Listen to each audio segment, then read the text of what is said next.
welcome back to another episode of Is Fitz Happy? I'm Luke. And I'm Emma. This week we're discussing Chapter 7, Heart of a Wolf. The epigraph to this chapter begins with an excerpt from Badgerlock's Old Blood Tales. And it is basically just that it's explaining that the old blood and the prejudice against wit magic usually takes the form of some evil magic doer that is abusing the animals to do some evil sort of stuff. And then eventually the downfall of it is that the animals rise up and bring him down to their level and destroy him. Yes. And the whole thing about that is that it's this big misunderstanding because the wit isn't really something that people do to animals. Right. It is a just part of nature that everyone has a little piece of. It's what makes you a human being. It's just not everyone has a proficiency, human or animal, to touch that wit. Of the creatures of the animals that possess the capacity to form a wit bond, an even smaller number desire such a bond with a human. For the bond to form, it must be mutual and equal between partners. Amongst witted families, when a youngster comes of age, he is sent forth on a sort of quest to seek an animal companion. He does not go out, select a capable beast, and then bend it to his will. Rather, the hope is that the human will encounter a like-minded creature, either wild or domestic, that is interested in establishing a wit bond. Simply put, for a wit bond to be established, the animal must be as gifted as the human. Although a witted human can achieve some level of communication with almost any animal, no bond will be formed unless the animal shares a like talent and inclination. Right. But then he also goes on to describe and explain that there can be abuse in any sort of relationship. It doesn't mean that wit bonds are always pure between animals and humans. Right. It's just like how sometimes in relationships, a husband will beat his wife or a wife will emotionally abuse her husband. It's not just because you're in a relationship, no bad can happen. Things do happen, and a lot of times it happens from the humans to the animals. Yes. Usually because somebody will go and bond with an animal that's too young to understand the implications of what this bond is and what it truly means, and then therefore is lost to a power imbalance in the relationship. It can happen, but that's not to say it never happens in the reverse either, and that there are tales in the witted communities of a man who bonded a goose, a gander. Has witted with a gander and then follows the gander every season wherever it goes. And so there is sort of the propensity for evil, but it's no more so than any other relationship that happens in life. It's just something that can happen, but doesn't mean that it does all of the time.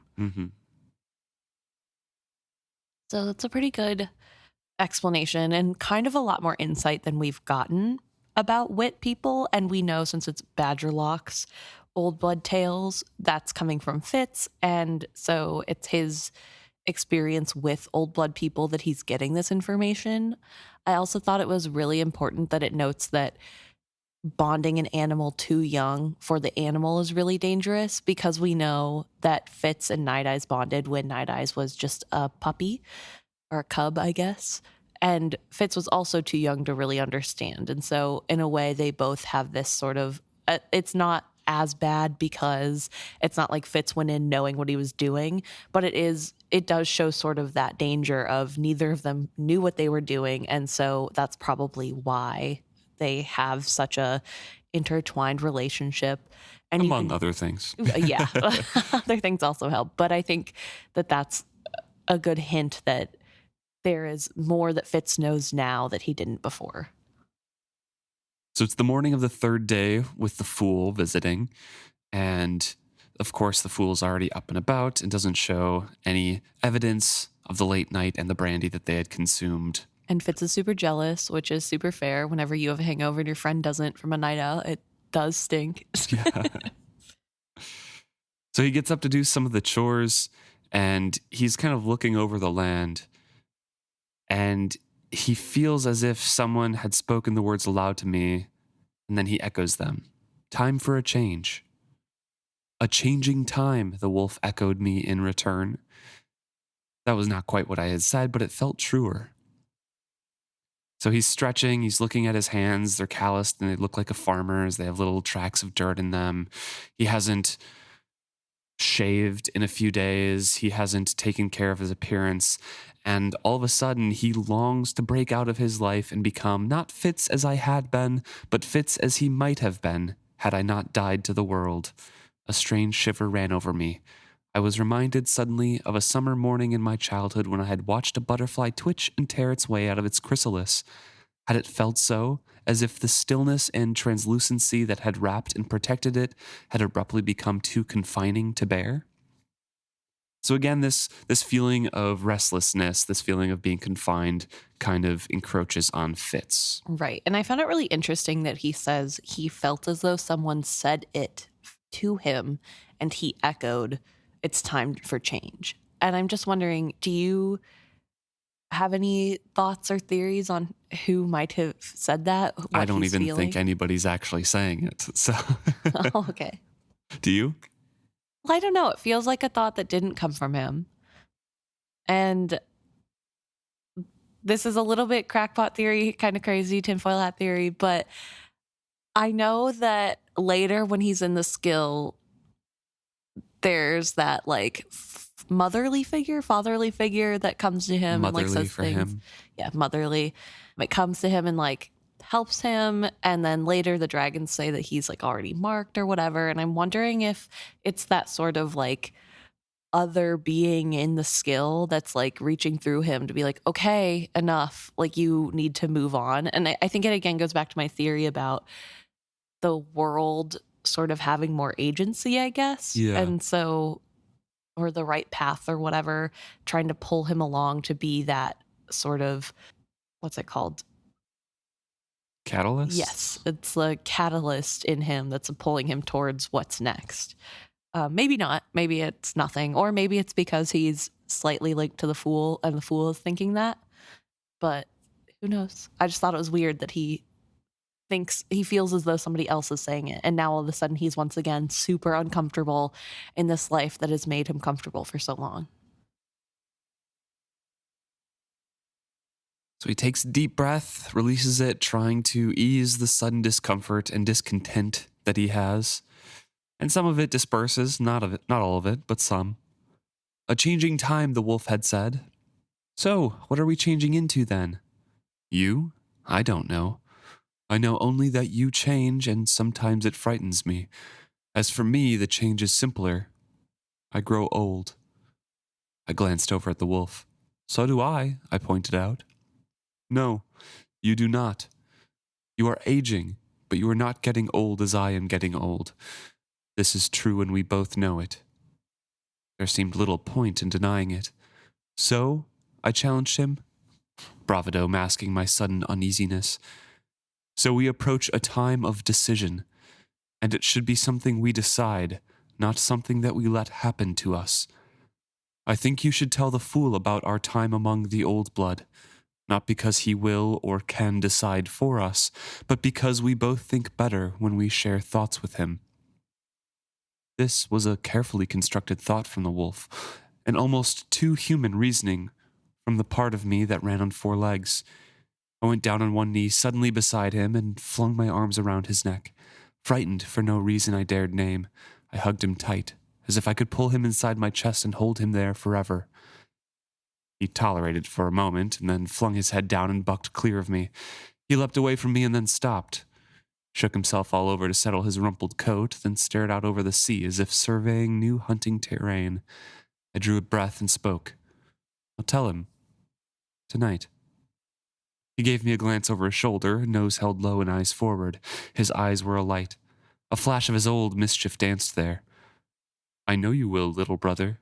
Don't fear.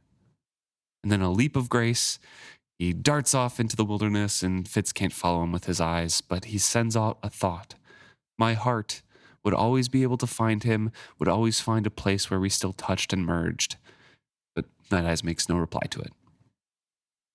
This whole chapter is kind of pretty sad. on the whole, I think, but especially this moment. And I think it really touches me as someone who has had pets die, because even before their time, even if there's like a year or two, and sometimes even when they're puppies, it depends on your personality, I guess, but you get those like overwhelming feelings of like, oh my gosh, one day I'm gonna outlive this dog, and it's so sad and horrible. And here we have poor Fitz coming to that realization that like, hey, my dog's not gonna live forever, and that's really kind of scary, especially because of their extremely close bond. And so it's, I don't know, really sad to me, I guess, that we have this moment where Fitz is really trying to be like, hey, I love you so much, and that's not happening, and we're not talking about it. And Nighteyes just kind of ignores him, and it's like, whatever, little brother. Like, it's going to happen, no matter what. It's fine. Let's not let it happen to us. Let's happen with it. And I think that's a really important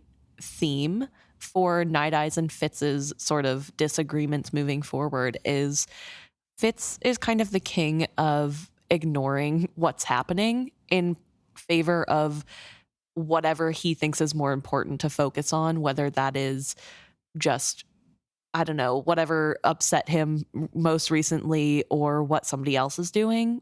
But I think Nighteyes always has this sort of way of trying to live in the moment, right? That's his whole deal, is he's accepting that wolf time. Yes, wolf time. He's accepting that he won't be here forever, and we need to face this head on. And Fitz just isn't really capable of that. I don't know if capable is the right word. It's just, he is, but he's also a human that, Yeah. And it's a hard thought. I wouldn't want to either. I get it. I'm not saying it's wrong. I'm just saying I think this sort of is a theme that we'll have to watch out for as the book goes along, because I think that's something that they disagree on a lot, is Nighteyes constantly trying to say, hey, live in the moment, focus on what's happening now. And Fitz sort of being like, that's not happening. So let's think about anything else. Except in this moment, I think it's the opposite. I think it's Nighteyes looking to the future and Fitz being like, no, we're going to be like this forever. And Nighteyes is like, but we're going to have to talk about what comes next, because I'm growing old and you are not. Well, I guess in a way that I feel like that's still one and the same thing, because for Nighteyes, that is happening now, right? Like, he's getting older. This is something that is going to happen. Let's plan for it. Whereas with Fitz, that's like this thing that isn't really touching him yet, and he doesn't want to think about it. And so he's pushing it away and thinking about something else. And so, like, I guess maybe the way I phrased it wasn't correct, but I think there is that sort of dissonance between Fitz not wanting to handle hard things and pushing them away, and Nighteyes demanding that they be handled. Sure, but my point about it is that they both have each other in them as well. They've both been intertwined so much, because Fitz remarks on this too human thought from the wolf of like, no, we think better when we tell the fool we're looking ahead to the future. You need to tell him about this so we can parse what happens to me when I'm gone and what happens to you when I'm gone, because we spent a year with the old blood and we think better through all the things that we learned when we say them out loud. So let's do that. And Fitz is like, I don't know, maybe.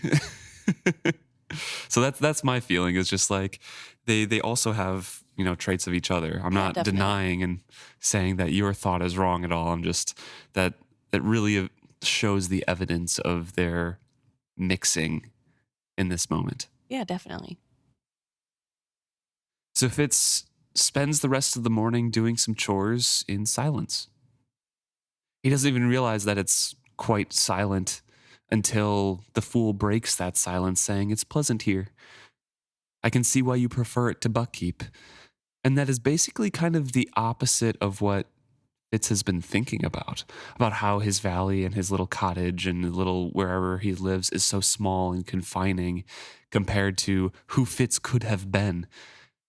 So it's taking that thought and turning it upside down that the fool does that makes Fitz even more reflective, saying, I never thought of comparing the two, but I didn't really choose to live here. We just kind of ended up here. We had to, shelter from the winter at some point, and we just stayed. Right. There was a really bad winter where they found an abandoned cottage. So he did not build this place. He did build onto it, but this was something that he happened upon. And Fool jokes and says, well, I guess it's not a joke, but he says, "So with all the wide world for you to choose from, you didn't choose it all. You simply stopped wandering one day." I suppose so. I nearly halted the next words that came to my lips, for they seemed to have no bearing to the topic. Forge is just down the road from here. And it drew you here? I don't think so. I did go back to it to look at the ruins and recall it. No one lives there now. Usually a place like that, folk would have scavenged the ruins, not Forge. Then they briefly touch on Forge and how it was like the progenitor of that evil that, struck against the Six Duchies for so long. Right, and how it's still so intertwined with those attacks back during the Red Ship Raider days that's what they called what happened to the people is they got forged. And so even though other towns have rebuilt and come back together, this one probably won't because it's still too fresh. The red ships had raided our shores for years, stealing our wealth. It was only when they began to steal the humanity of our people that we had risen in full wrath against them. They had begun that evil at Forge, and once it had been my task to track down and kill forged ones, one of the many quiet, nasty tasks for the king's assassin. But that was years ago, I told myself. That Fitz no longer existed. It was a long time ago, I reminded the fool. It's over and done with now. So some say, others disagree. And Fool goes on to say that some believe that the Out Islanders deserved more and that the dragons didn't really fully punish them for what happened. And some, of course, are ready to move on because the Out Islanders and the Six Duchies are always going from war to trade to war to trade. And that there is tavern talk now that Queen Kettrican seeks to buy both peace and a trade alliance with the Out Islanders. I've heard it said that she will marry Prince Dutiful off to an Out Island Narcheska to cement the treaty bond she has proposed. Narcheska? He lifted his eyebrows. A sort of princess, I assume. At the very least, a daughter of some powerful noble.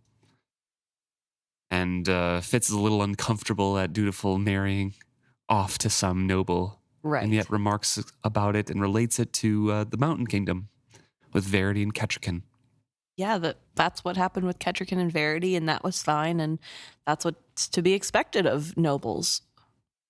It was supposed to be confirm our alliance with the Mountain Kingdom, yet it worked out to be far more than that. It did indeed, the fool replied agreeably, but his neutral words left me pondering.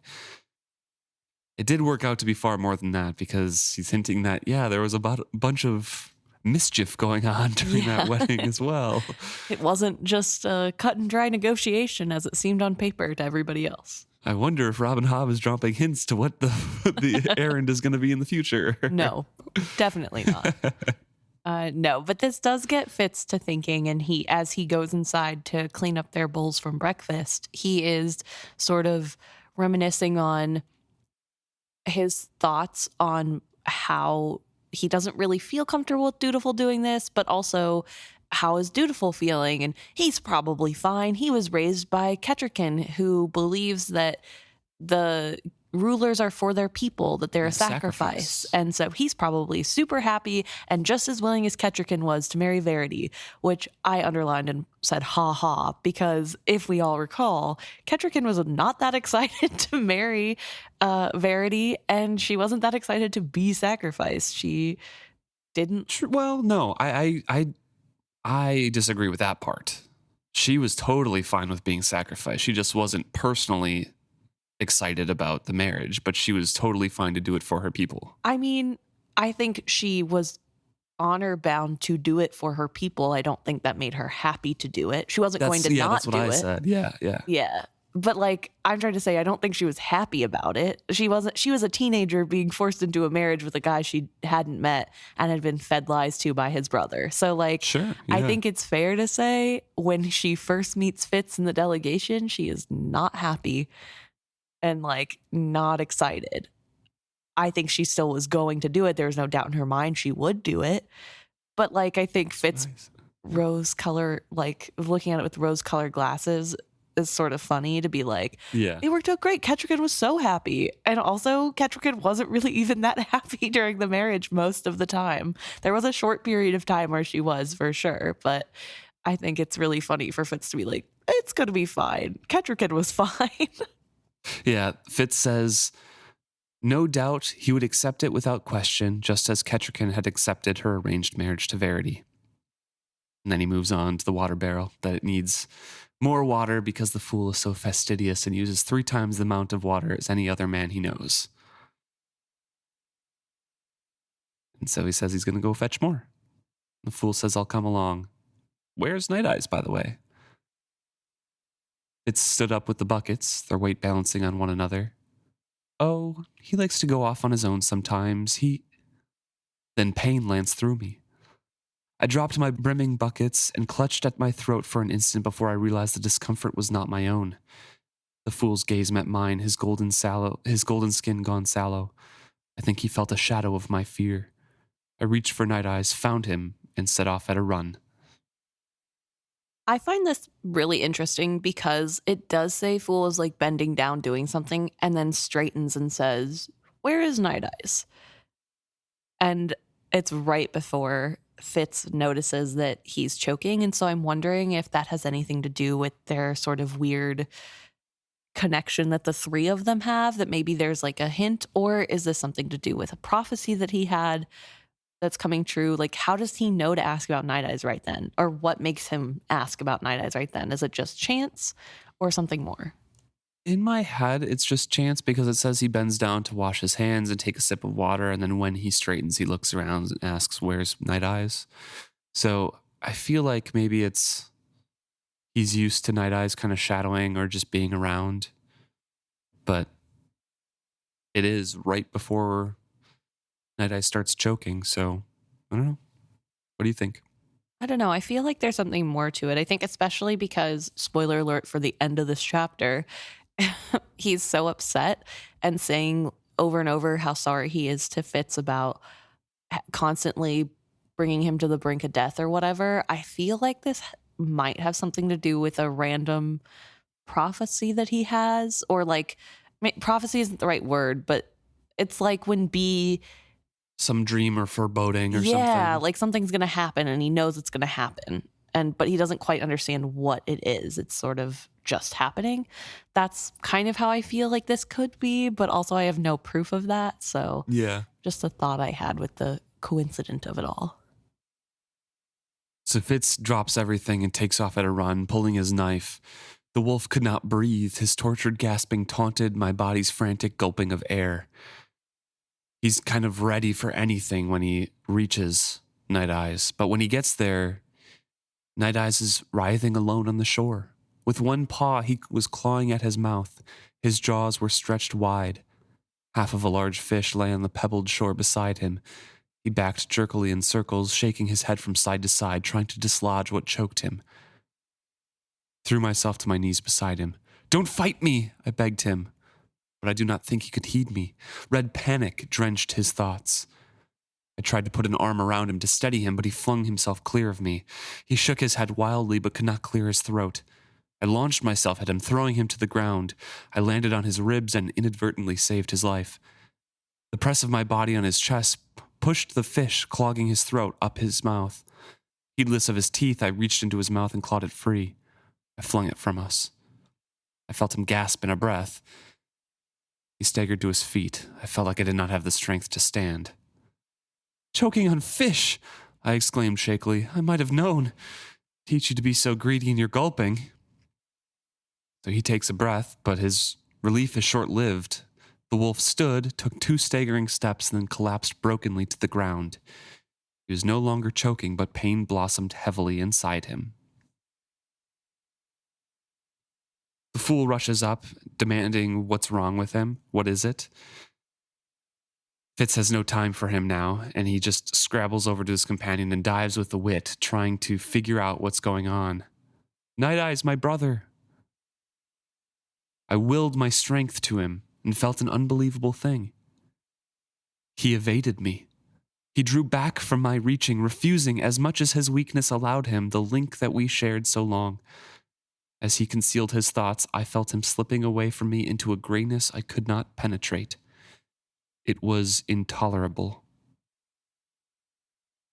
So here's where Fitz starts down a path that's not great, in my opinion. I mean, it's great that he took the fish out of Nighteye's mouth. I think that was the right thing to do, obviously. Help Nighteyes. He doesn't have thumbs or hands to reach down his throat. And then when Nighteyes collapses again and now it's his heart troubling him, he is very clearly accepting that this is his end, right? Like he Yeah. is pushing Fitz away from this. He does not want to share this with Fitz. He does not want help in this moment. He's accepting that his time is done. This is it.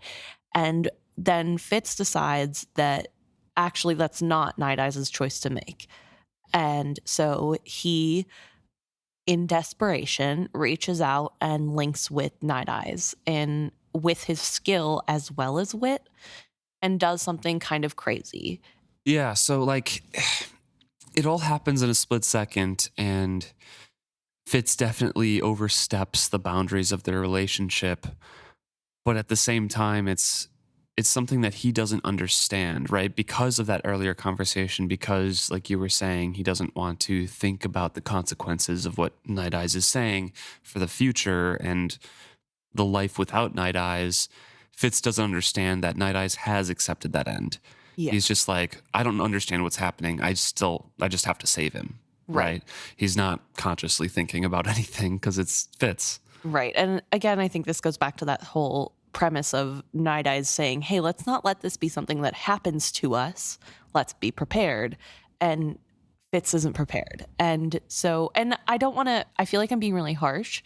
I acknowledge that if I had superpowers and my dog was dying in front of me, I would absolutely save my dog's life. Like, Right. I am not gonna like sit on my high horse and be like, I can't believe he didn't listen to Nighteyes' wishes. Like, it's pretty bad. It's objectively a bad thing to do. Would I also do that bad thing? 100% yes. 100% I would do it. I get it. I think it's only fair to call out that he probably shouldn't have, you know? Mhm. And so I want to like say, yeah, I absolutely would make that mistake. However, probably not a good one to be making, considering Nighteyes is like actively sort of saying, no, get away from me, you know, in his actions, I guess, not with his voice. So Fitz encounters that gray barrier with his wit and cannot get past it, and feels Nighteyes' consciousness slipping away from him. So he dives into that barrier with his skill, instinctively and heedlessly using every magic he possessed to reach him.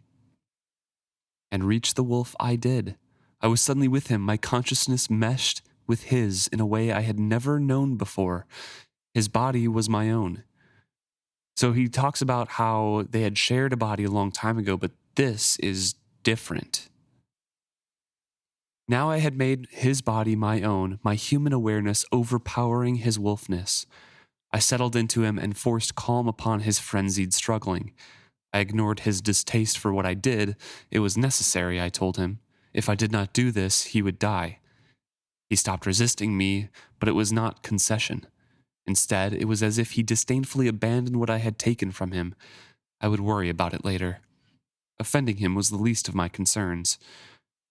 It was strange to be in his body that way, rather like donning another man's clothing.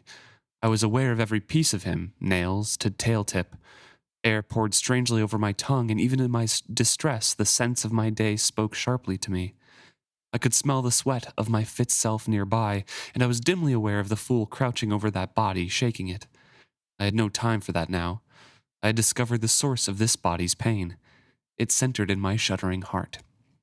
There is a limping, uneven beat of the blood that spoke ominously, even though he had calmed Nighteyes' body and kind of helped the heart a bit. It still was extremely weak.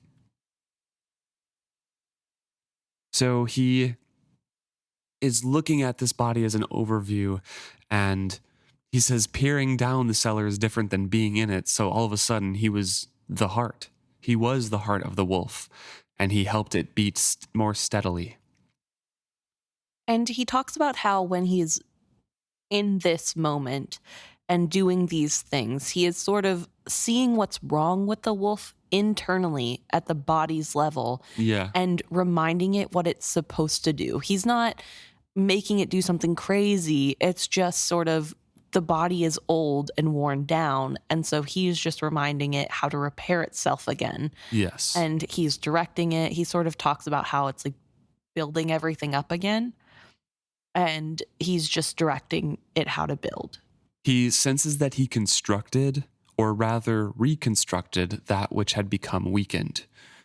I also knew that it was not I, Fitz, who did this, but rather that as part of the wolf's body, I guided that body through a familiar dance. He also notes that Nighteyes has retreated to a corner of awareness and is sulking there, and Fitz lets him be, focusing only on what he must do. Right. And so I just wanted to talk about how this is what he ends up doing to Fool or Beloved at the end of this series, right? Kind of, yeah. This is what happens to him, more specifically. Yes, this also happens to him later. But also we have seen this before, and I wanted to point that out that in the last trilogy, whenever Wintrow is healed, this is what Bolt/Vivacia guides Kennit in doing to Wintrow. Yes. This is a thing that dragons supposedly have always done. This is how they heal. They know how to do this intrinsically. And they don't always do it because there is a cost. There is a cost. However, this is something they know how to do and that Elderlings used to know how to do. And so there is that. Was that part in there? I don't remember that. I think so, yeah. Whenever Wintrow is talking with Bolt before she goes to Kennit and makes Kennit do it for Wintrow, there's sort of this conversation about how, like, she can't believe he doesn't know how to do this. And I thought, I could be wrong, I thought that was in conjunction with people used to know how, meaning the Elderlings. But I could be wrong on that. It just seems a weird thing to be shocked that a human couldn't do it unless there were humans who could do it. Maybe, yeah. But maybe that's just a logic leap I'm making and not something that was said. Yeah, I thought that part of the conversation back in Live Ship was more Bolt being astounded that humans could be so, like, have such a lack of self-awareness of their own body. Like, you can't make your body do what it's supposed to do. You're stupid, kind of thing. Absolutely, it could be that as well. But yeah, but anyway, I just wanted to point out that this has also been done before in other characters. And it's really interesting to see that exactly what is done through the eyes of someone who is actually doing it and not understanding at all what's happening. Because I think we see from Kennit's point of view when he's doing this to Wintrow and he's like, I'm a god, I'm fixing this man.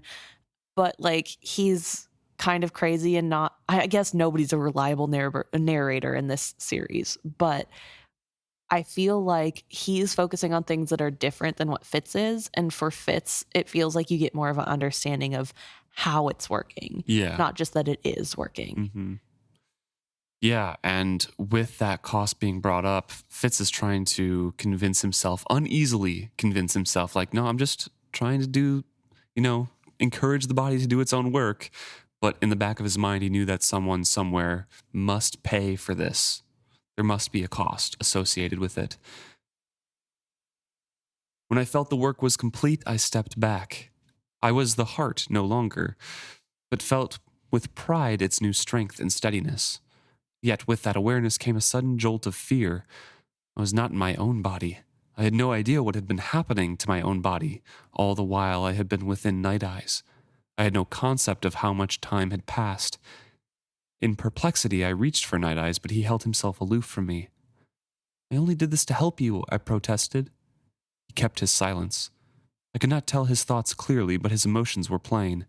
He was as insulted and affronted as I had ever felt him. Fine then, I told him icily, have it your way. Angrily, I withdrew.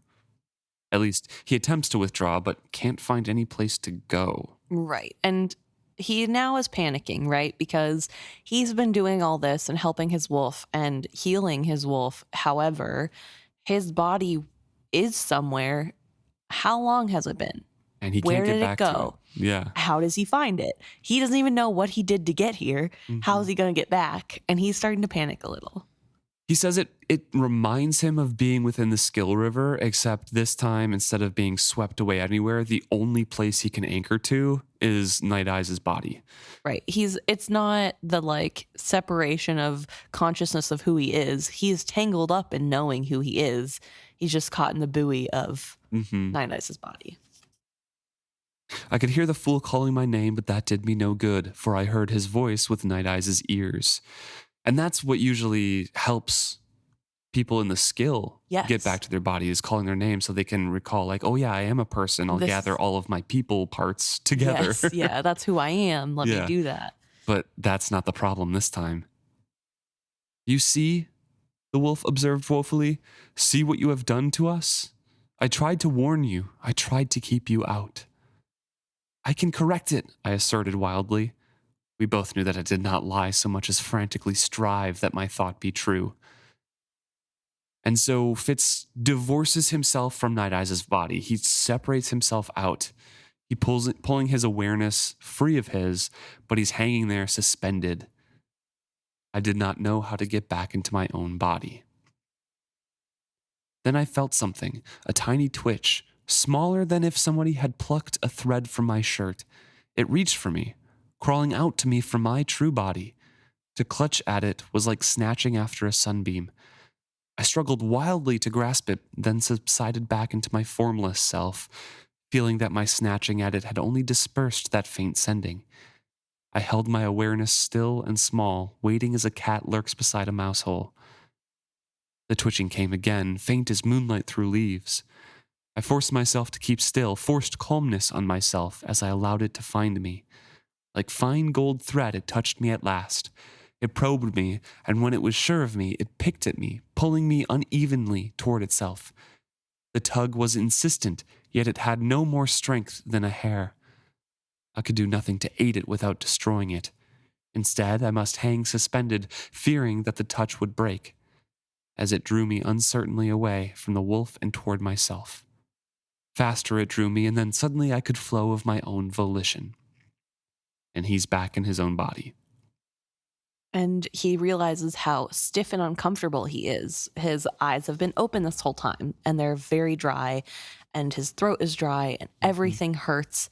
He can't even move because his muscles are so stiff from not being alive for a couple hours. Yeah. It's kind of crazy, and it also makes me think about how later in the series, in the final Fitz trilogy, Fitz heals all those children and elderlings, I think, but mostly the children.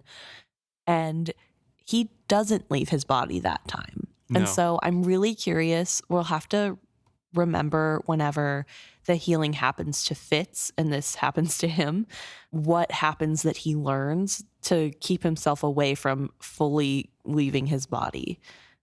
Because I feel like he must learn something in between those two times. Yeah, he definitely does. But he gets the skill scrolls, you know? Yeah, definitely. So I just thought that was really interesting that there is a lot of growth that happens from his first accidental time doing this to his final. And I guess also we should look for when he heals Fool, if he also leaves his body then. He does. I believe he does. But because of that link that they've established, he can flow back over to his own body. Okay. Yeah. Why wouldn't he then be able to do that with his body with Nighteyes? Because they don't have a skill link. Oh. They only have the wit link. Right. Okay. Yeah. Touche. Mm-hmm. So, yeah, Fitz notices that he's been out of his body for hours now. When he has enough awareness, he immediately reaches out to Nighteyes and sees that Nighteyes isn't asleep. He has something deeper than that. He's like so exhausted, and his state of unconsciousness is just, it's so far gone beyond sleep at this point, but he is alive. And he does immediately say, go away to Fitz. Yeah. Fitz nudges his awareness. Go away. He was still angry with me. I could not care. His lungs worked and his heart beat steadily now. Exhausted as he was, disoriented as I was, still it was all worth it if his life had been saved. Which I think is very important to remember as we come on to this scene coming up, that Nighteyes is mad because Fitz, without his consent, went through his body and fixed him and saved his life, but against his consent. And then is angry and doesn't want Fitz to touch him or be near him or talk with him. Yeah. And Fitz is like, fine, whatever. I don't care anyway. Who cares? It was worth it. And then this scene happens and Fitz is just like Nighteyes. So the fool is kneeling besides the body of Fitz here. Fitz wobbles his head to look at him, and the fool's face sagged with weariness, and his brow was creased with pain, but he managed a lopsided smile.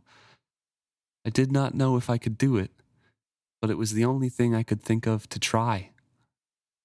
And Fitz looks down and sees that the fingerprints are renewed. Not silver anymore, but a darker shade of gray than they had been. The thread of awareness that linked us had become one strand stronger. I was appalled at what he had done. Thank you, I suppose. I offered the words ungraciously. I felt invaded. I resented that he had touched me in such a way without my consent. It was childish, but I had not the strength to reach past it just then. He laughed aloud at me, but I could hear the edge of hysteria in it. I did not think you would like it. Yet, my friend, I could not help myself. I had to do it. He drew a ragged breath. His voice was softer as he added, and so it begins again already. Scarcely 2 days am I at your side, and fate reaches for you. Will this always be the cost for us? Must I always dangle you over death's jaws in an effort to lure this world into a better course? His grip on my shoulders tightened. Ah, Fitz, how can you continually forgive what I do to you? I could not forgive it. I did not say so I looked away from him. I need a moment to myself, please. So a little bit of a mirror there, a bit of a parallel. Mm-hmm. And I'm not saying that, again, I said it was wrong of Fitz to do that to Nighteyes. It's also wrong of Fool to do it to Fitz. However, I think it's a little different because Fitz was basically dead, like actually dead, and therefore had given no indication of like, no, don't do that. Whereas Nighteyes, as he was dying, was like, no, thank you, I'm good with dying. And Fitz superseded that. Well, so, like, because that conversation had happened earlier when the fool offered to renew the connection, and Fitz is like, don't do it. Right. Fair enough. Yeah. And again, like, probably just don't do things without people's consent. Pretty easy solution. Yeah. However, I think it's really interesting that to Fitz, it's worth it if it's saving Nighteyes, but it's not worth it if it's saving him. Mm-hmm. But also, that's his worth. That's Galen's, yes, skill imprint still in him. Yeah, unfortunately. But this whole scene here with Nighteyes with Beloved being so upset about what happened, this is why I feel like Fitz, whenever he had that moment of it's time to change or whatever it was that he said, is something to do with the path, him being pulled on the path. And whenever Fool said, where's Nighteyes? It was because of some vision he had had. However, what I can't understand is why Nighteyes had to go through all this for the dragons. And that makes it like, if this is a prophecy that, or whatever, a vision, a foretelling that the Fool has seen happen, why did this have to happen at all? Why was this part of the path? And why does Fool think that because he saved Fitz's life, that makes it something that had to happen? It's his fault, and this wouldn't have happened if Fool wasn't here. I don't know. We'll get to see that in Fitz's changing demeanor and what this event means for him moving on. Yeah, I guess. But it did make me wonder if Nighteyes was supposed to die here. If this was supposed to be something where, like, Nighteyes died and then Fitz goes back to the palace or something, but now Nighteyes is alive and he wasn't supposed to be. I don't know. Like, I think it would be the opposite, right? If, like, the old worn path was Nighteyes dying here, Fitz would have stayed in his cabin. And him not dying means that the Fool pulled him back to the path that the world is supposed to go on to be better, right? So that makes him go adventuring. Guess also if Fool wasn't there, Fitz would have died. Yeah. Right? Like, there would be no more Fitz. True. So maybe that's also part of it. I don't know. I I feel really weird about this part because it feels like there's something important I'm missing, and I don't like that feeling. So Because we haven't read these books for a while. I think it's in his attitude changing, and, maybe we'll never see the actual consequences of it. Yeah. But it moves the plot along. It does. And as Fitz pushes away Fool and says, I need a moment to myself, which honestly is pretty fair. He just got brought back from the brink of death. Fool kind of hesitates and says, of course, and is clearly hurt. And I think it's really important to note that because this feels a lot like Nighteyes saying, get away from me, and Fitz being hurt that he's being pushed away, but saying, you know what, it doesn't matter, I saved his life. And I think that's sort of happening here too. Oh, yeah. And there is no maybe they just need space. It's like, no, this is kind of because they're mad at me. But I think that's also pretty clear with how Fitz is acting. He's not happy with the Fool. Fitz immediately feels relief at the Fool stepping away and not touching him any longer, because that physical touch enhances the skill bond between them, and it heightens Fitz's fear because, again, he has that privacy fear, the same as the Fool does, actually. But it's in Fitz's mind, he relates it to a knife at his throat. Even if the hand that held it had only the best of intentions, it's still a knife. Right. So he does his best to ignore the other side of that, because that's the temptation, right? Is that the Fool was also open to him. Right. And that's the temptation that he has, that skill yearning to connect fully with somebody's mind. He could go through that body. He could do anything he wanted because the Fool isn't actually skilled. He doesn't have the training. He doesn't have anything, really. All I would have to do was bid him lay his fingers once more on my wrist. I knew what I could have done with that touch. I could have swept across and into him, known all his secrets, taken all his strength. I could have made his body an extension of my own, used his life and his days for my own purpose. It was shameful hunger to feel. I had seen what became of those who yielded to it. How could I forgive him for making me feel it? Okay, this is something I don't understand, and maybe you can explain it to me, but what is his deal here? Why does he all of a sudden start being thinking evil thoughts? Ooh, with this, I could take over his life and use his strength as my own. The only person he's known who has done that for sure is Regal, who had no skill and was doing that because he didn't, and was also and evil. Will, and Verity did some of it, taking strength, because that's what happened with Fitz and Verity. He also remarks on that later on, is that Verity goes over to him, takes the strength and uses it for his own. Right. So I think he's talking in generalized terms that, yes, it has an evil cast to the thing, but also that's the attitude that the skill gives you. That's the addiction. It's these are the uses that I could immediately do because he's not fully trained. Those are the only ones that he really knows how to do. Right. So I could have a full connection and I could get every secret that he's ever had because that's what Galen did to me and Will wanted to do to me and all of these people. And I could take strength and use his body's strength as my own, which is what Verity did to me, which is what Will wanted to do to me and did others, what Regal wanted to do. But I guess his own experiences, I think. My point to that, though, is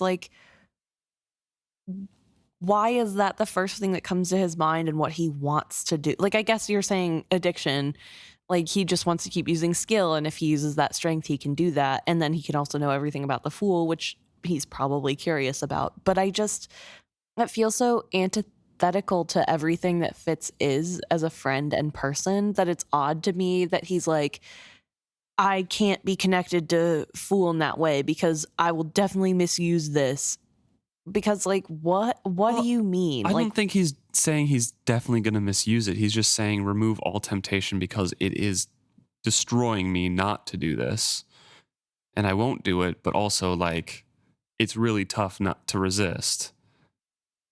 Because it is an addiction, right? I mean, yeah, I guess. I don't know. I guess I'm just thinking of this as if I picked up a pocket knife and was man, I could slit some tires or stab somebody in the leg. I better put this pocket knife down. I don't have to do that, actually. I could just hold the pocket knife and do nothing with it. It's not, You know what I mean? Like, maybe that's like a bad example, but that, Well, yeah, in my imagine mind, that's what's happening. Is he picked up a pocket knife and is like, I could definitely stab somebody with this. It's his fault for giving me the pocket knife because now I want to stab somebody. okay, imagine that picking up a pocket knife was the best feeling in the world. It was like a hug and like you felt giddy and all of a sudden, and if you stabbed somebody with it, it was like taking a couch nap in the sun, and it's like beautiful outside and there's birds tweeting in the distance, but you're just sleeping and having the best sleep of your life.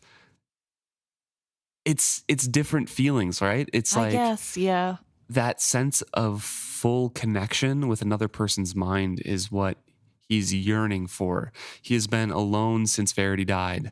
That's what he lived with for years of his life, of I being connected with Verity, of having that. And now he feels as if he's completely alone, except for Nighteyes, of course. But this is another half of him that Nighteyes can't help with. And that temptation is right there. He can do yeah. it, but he knows that it's dangerous. I And it will feel hurt yeah. people that he loves. But again, I also feel like he could just tell Fool, like, hey, this is what I want really bad more than anything, is to fully connect, and that's what you're opening yourself up to, and then let Fool decide if that's a yes or no, because like his whole deal is he doesn't want to take him unawares. He could be aware. You could make him aware and tell him what it means so that he doesn't keep doing it and knows why. It just feels like such a weird, like, he's telling Fool nothing and Fool's just like blind to what is the problem, and then he's getting Fitz? mad. Being uncommunicative? Yeah. What? But also Fool doesn't have skill at all. So Fitz doesn't know if he could protect himself at all, or if like he started it, when does he stop? but I think he's scared of it too. it just feels like a weird, like, I don't want somebody to get into my brain, but I really want a connection with somebody. Like, so how is that ever going to work, even if you do find other skilled people? Because if you're not willing to open yourself even a little bit up, like, you're never having that again. So I don't get the point. Okay, but also Verity shouldn't have done that, and that's a beef I have with Verity, and it's fine. I won't go on an anti-Verity rant, but I might. Like, anyway, I don't know. It just, that whole paragraph and like his whole attitude towards Fool has, like, while I'm reading this, has been really confusing to me, because it feels like such a weird, like, I have to be evil if I use this thing and he's making me confront that, but also I'm not going to tell him why I'm acting weird and don't want it. I'm just going to say no thank you. I don't know. I guess maybe the problem is, like, not everybody needs to know everything. And also, he was just dead for a few hours. So, like, Also come that. a little slack. But also, he's like having withdrawals because he was just using the skill and now he's not using the skill anymore. And instead of realizing that's his own doing for using the skill on his wolf, he's like, this is the fault of my best friend who just saved my life. I wouldn't be feeling this way if he didn't save my life. No, you would still be feeling this way because you just used the skill and you stopped. And that's how you feel every time you stop using the skills. You want to keep using it. And so maybe think about it that way instead of blaming your best friend who saved your life. I don't know. Except he's not necessarily blaming the Fool. He's mad at the Fool for renewing the connection, right? Yeah. But he's saying, like, get away from me. There's more temptation here. I don't want to fall back into that temptation. He's not blaming the Fool for, him using the skill or anything. I mean, he's blaming the Fool for renewing that connection and making him have those thoughts. Like, I feel like from what I'm reading, the temptation. Yeah. And like that temptation was probably more so increased by him using the skill than it was getting his life saved by the skill, if that makes sense to me. Like the way I'm reading this, it really feels like Fitz is really focusing on the touch of the skill being the problem and not the fact that he used the skill a lot. You know what I mean? Like, there's no accountability on his end. It's all what Fool did. I see his longing and addiction from a different angle, I guess, than you. Yeah. I see it more as not just, yes, using the skill will increase the addiction and want to use it more. But from the way that he's described it, of the longing, the searching, it's all about the full connection to another human who can skill. That's all he's searching for. That's all he's longing for. It's not just using the skill. It's that full on, I can't be alone in this world anymore kind of connection. And him healing Nighteyes, yeah, it gives him a connection, but he's had that with Nighteyes before, and he says like, this is a little weird, but I'm healing the wolf and it doesn't matter. I'll go back to my own body and it'll be back to the way that's, it always was. Yeah. But the fool touching him opens up the possibility for what he has been longing for and what he has been striving for 10 years. Yeah. Ever since the skill reawakened in him. So now it's just sitting there and he's like, I can finally touch that open bottle of whiskey that's sitting right there that I've denied myself for so long. And he's waving a glass of it underneath my nose. Yeah. So please back up. Yeah. That's how I see it, at least. That's fair. Okay, fair enough. It just like, I don't know. It's hard. And I don't claim to be someone who understands or has studied at all addiction and what that does to a person. Like, clearly that is something I'm very uninformed on. I just, in this instance specifically, it felt like a weird thing that he's continuously so obsessed with this idea that if he relinks with the fool, he's gonna, like, again, I'm simplifying, but in my way of reading this, turn evil.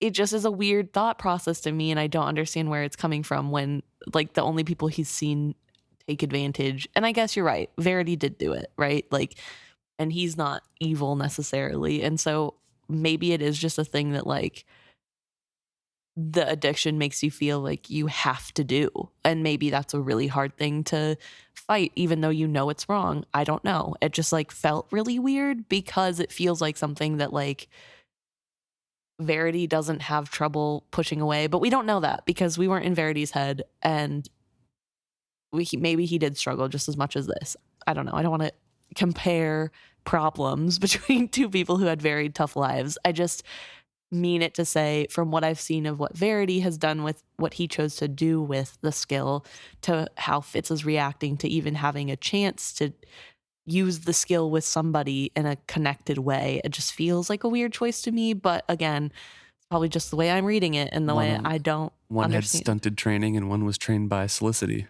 True. And he's also harmed with whatever Galen did that messed him up really bad. So there's also that. Like, there's a lot of layers. It just, I don't know. Yeah, and Fitz feels shamed at his reaction and his hunger for that connection. So he's like, it feels really good that the fool steps back. Like, I can't even have him touch me right now. So he staggers over to the stream, lays on his belly because he's so weak, and just drinks and splashes water on his face and trying to come back to himself.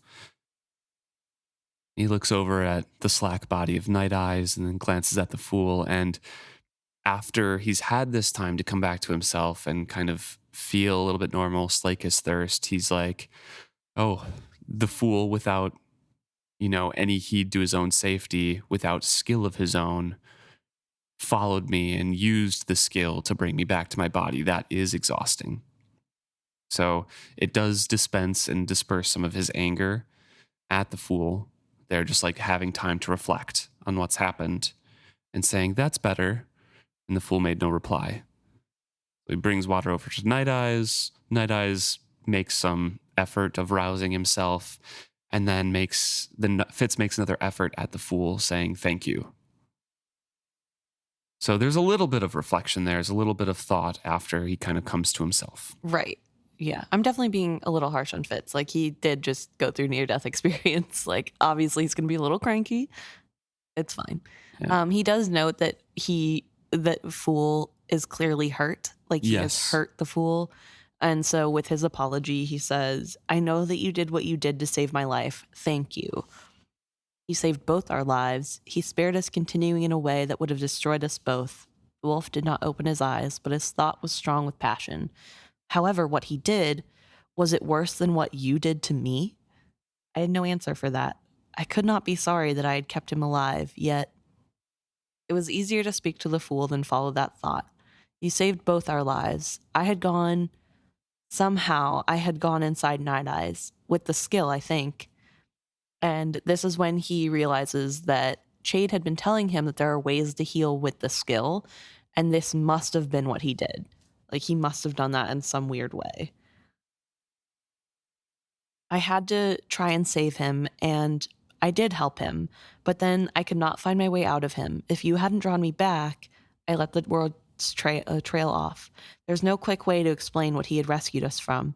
I knew now with certainty that I would tell him the tale of our year among the old blood. Let us go back to the cabin. There's elf bark there for tea. I need to rest as much as Nighteyes does. And I also, the fool, acceded faintly. And this is where it really comes to Fitz, like, oh, yeah, he used the skill, unaided, untrained. He looks exhausted. Also, guilt Fitz washes through him then, too. Yeah, he feels way worse. And good on Nighteyes for calling him out and being like, oh, you mean what you just did to me? That's what you're mad with Fool at? Mm-hmm. And Fitz is like, well, it's different because actually it's different. And yet, okay, I will ignore that thought. Let's talk to the Fool. Let's ignore that again. But no, weirdly, when they go and he's feeling guilty about Fool and how tired he must be, he also mentions that he's sure that Fool must have the headache too.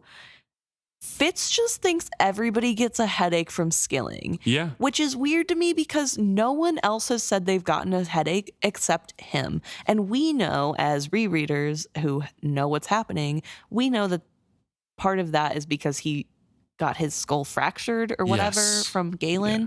And so it's like a problem with his literal brain. It's not normal. But also, I'm pretty sure that Kettle told him it's not normal to feel pain. Like, I feel like she specifically had a moment where she's like, no, you should not be having headaches. And yet she focused more on the elf bark tea, I True. think, because he says, like, yeah, just take some elf bark and it feels better. And she's like, don't do that. Oh my God, elf bark.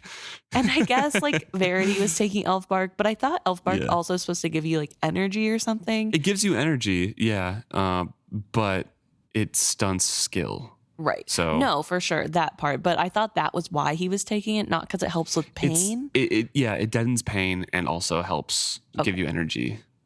So it's like threefold. It gives you energy, deadens pain, but also it brings on that like depression feeling. Yeah, depressive mood. Or whatever. Yeah. So I guess maybe he just assumed that that's why Verity wanted it so bad. I don't know. But he's like, yeah, everybody has a headache. And I thought that was such a weird detail because I feel like, and maybe it's because I'm a rereader, but it just feels like something he should know is not normal. And he's just like, yeah, everybody gets a headache. No, friend, that is just you. So again, Fitz is kind of reflecting on the Fool's willingness to just dive in after him and get him out with the skill. He had not known the full danger of what he did. I could not decide if that made his act less brave or more so. And all I had done was rebuke him for it. I recalled the first time that Verity had used my strength to further his own skill. I had collapsed from the drain of it. Yet the Fool still stood, swaying slightly, but he stood. And he made no complaint of the pain that must be playing hammer and tongs on his brain. Not for the first time I marveled at the toughness that resided in his slender body. He must have sensed my eyes on him, for he turned his gaze to mine. I attempted a smile, and he answered it with a wry grimace. Just a quick side note. What Fool did to Fitz is not at all the same as Fitz offering strength to Verity. Like, that's not... And so him equating these two things is odd to me. Like, when I gave my strength to Verity, I passed out. I can't believe Fool's still standing. Fool didn't give any strength. He just brought him back into his body. It's just like a weird... Again, Fitz has this weird narrative in his head of, like, what's happening. And he doesn't know anything. And, I don't know anything either, but... But that's like... Okay, so that's his first real thought of doing the skill after Galen's teachings, right? After he got kicked out of Galen's class. Yeah. So I think that's what he's equating it to, because that's when when he's like, oh, I can't skill anymore, is because Galen kind of skilled that into him. Right. Because he used to be really strong and really good at it. Yeah. And then the beat down by Galen and I don't know, everything happened. So he gave strength to Verity and then he collapses because he wasn't strong enough, obviously, and he said he was. And this is the first time that the Fool is really skilling, and he's like, oh, I can't believe he collapsed. So I feel like that's where his mind is kind of at, because he kind of ignores everything before Galen's beatdown on him. I think But also what doesn't make sense to me is there's a difference between giving up your actual Oh, strength. 100%. I agree with you. Yeah. It's just like odd that he's like, oh, I fainted because I wasn't strong enough. It's like, no, Verity took way too much. And like, again, that's a whole other pot of worms, and I'm not about to go digging around in it. But Verity did take too much on somebody who didn't know what he was offering, and he admitted that and was sorry and tried not to do it again. That's not a failing on Fitz's part, but unfortunately, Fitz is like, see, even Fool can do it, and I couldn't. It makes me unhappy. So they remark that it's a long walk back to the cabin. Fool's voice was neutral, yet almost normal as he asked, "Can you make it?" "With some help." I held my hand up to him, and he came to take it and draw me to my feet. He held my arm and walked beside me, but I think he leaned on me more than I did on him. The wolf trod slowly after us. I set my teeth in my resolve and did not reach out to him through that skill link that hung between us like a silver chain. I could resist that temptation, I told myself. Verity had, so could I.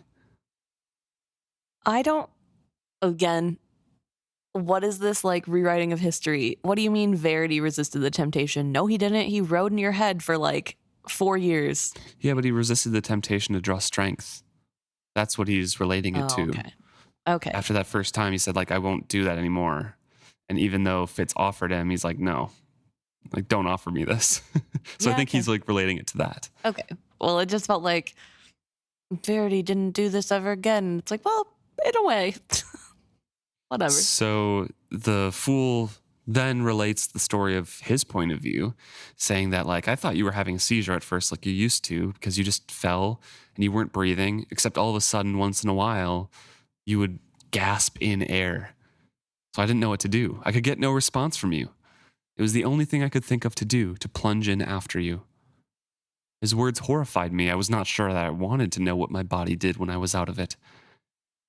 It was probably the only way to save my life. "And mine," he said quietly. "For despite what it costs either of us, I must keep you alive. You are the wedge I must use, Fitz, and for that I am sorrier than I can ever say." He turned his head as he spoke to me. The openness of that golden gaze combined with the bond between us, gold and silver twining. I recognized and rejected a truth I did not want to know.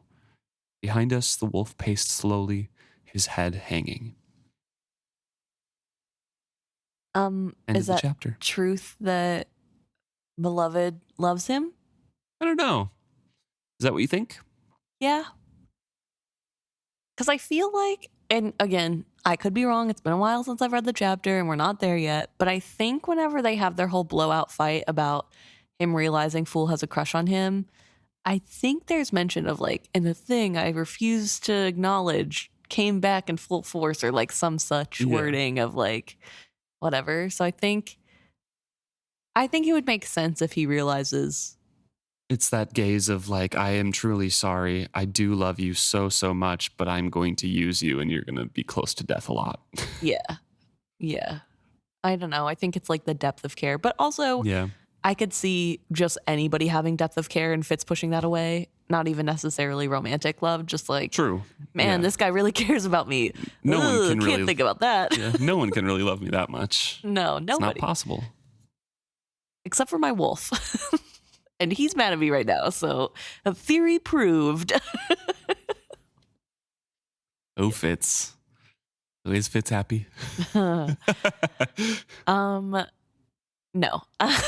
Also, and that's all that has to be said. Yep.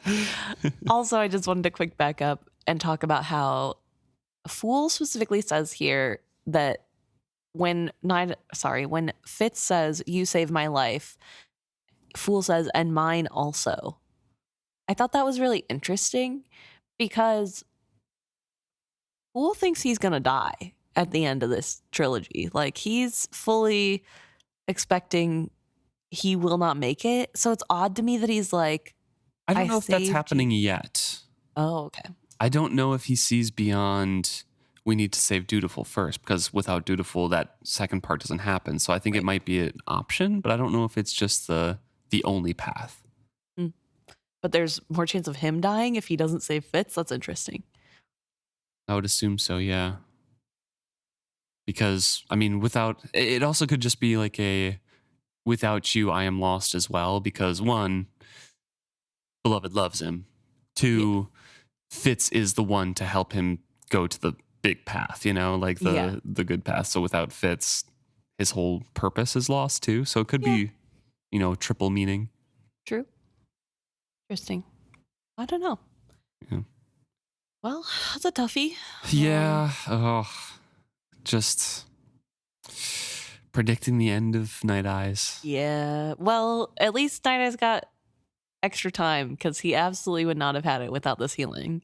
Yeah, but like the way that he's described in the next few chapters is so rough. It's just he can't run anymore, really. He's like, oh, it's like so sad. Yeah. Poor pup. Yeah. He's a good pup. He is. But that is the end of the chapter.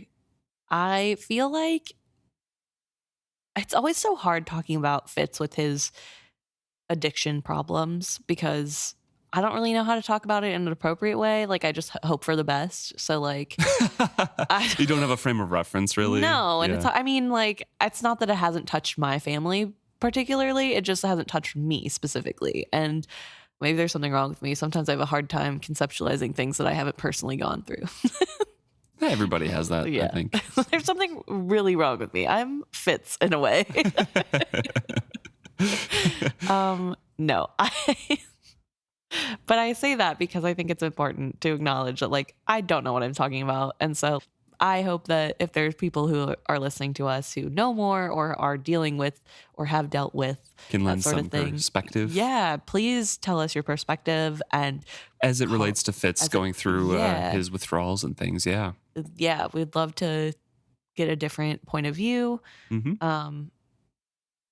Yeah, I don't know. I think it just and the idea of addiction in general doesn't confuse me. It's just the premise of if I touch this thing, I will be evil. Because in my head, that's what he's saying. And I can't get out of that loop. Yeah. It just to me, it feels like he's saying if I do this at all, I am therefore evil. And I don't understand that. And I can't get over that being how I'm reading it. All of his examples, except for a couple, have been bad. So I don't know. Not great. But it's not because I think overall he is evil or inherently that makes him evil. It he pushes aside that temptation. Yeah, absolutely. And that's so hard to do. Good for him. It just is one of those things where the premise of how it's written here does not make sense to me. Yeah. So let us know. Email us, isfitshappy@gmail.com, or message us directly on any social medias if you want, or you can make comments as well on any of our posts. We're at isfitshappy at Facebook, Threads, Blue Sky, on YouTube, on Reddit, Instagram. Let us know what you think. Yeah, we'd love to hear from you.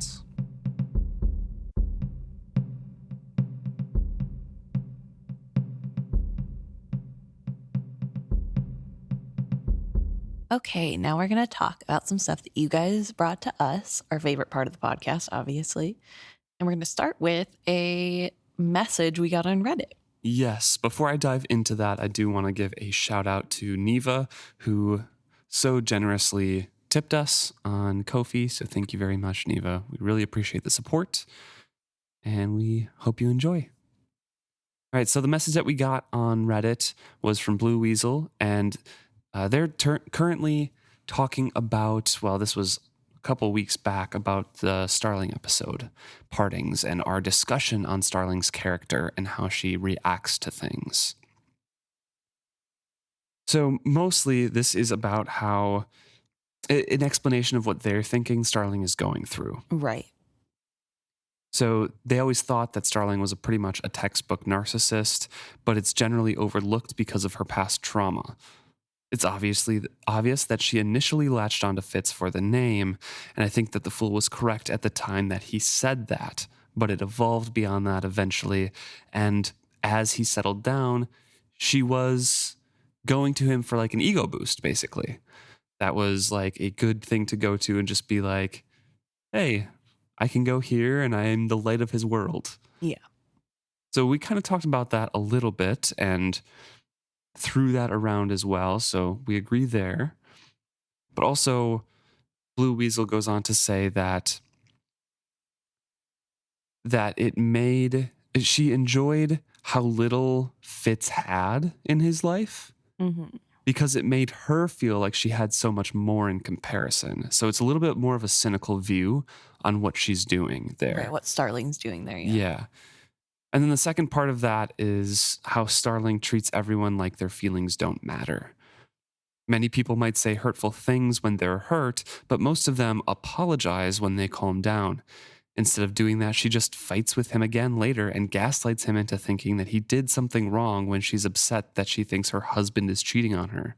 And also, she accuses of him sleeping with Lord Golden. And she gets all offended that just because they weren't sleeping together anymore, him and Starling, he acted like they couldn't be friends. Because it couldn't possibly be that the last time that they spoke, she said every hateful thing she could think of about him, Hap, and Nighteyes, and never took any of it back or said sorry. Why would anyone want to be friends with that? No, it's obviously just because Fitz is a cruel prude.